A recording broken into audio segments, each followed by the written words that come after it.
Look at this colonial mansion. It has stood here for many years, surrounded by thick trees and an abandoned garden. Once, it was a place of joy, but now it stands empty, filled with the mysteries of the past. The house's windows gaze upon the world, like silent witnesses of history. Today, this house becomes Charlotte's new refuge. Charlotte sits by the window. She quietly flips through the pages of her diary, gazing thoughtfully at the overgrown garden. Everything in this room feels foreign. The old bed, the peeling walls, and, of course, the yellow wallpaper.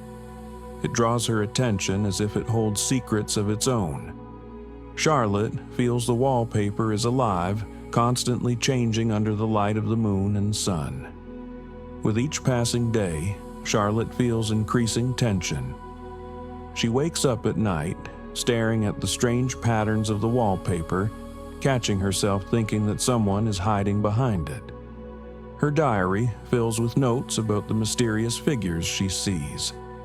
She tries to ignore it, but the strange feeling never leaves her. The nights have grown long. Charlotte sits on the bed, fear filling her eyes. She is no longer sure of what she sees and what she imagines.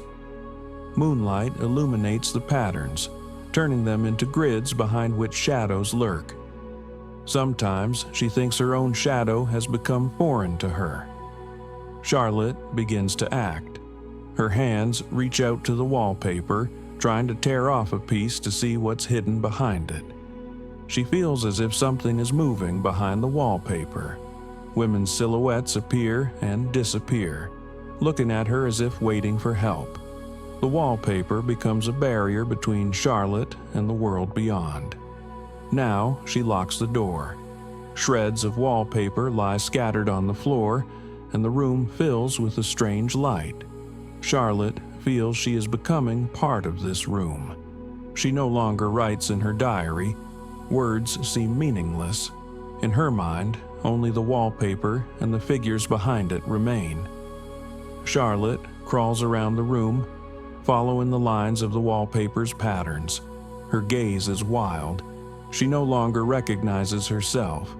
She fully immerses herself in the act, tearing off the remaining wallpaper. The room becomes her prison and her freedom at the same time. "I'm free," she whispers, smiling. In the end, Charlotte's story becomes a symbol of struggle and isolation. The room stands empty, but her presence lingers. The yellow wallpaper is more than just a backdrop. It is a mirror reflecting her soul.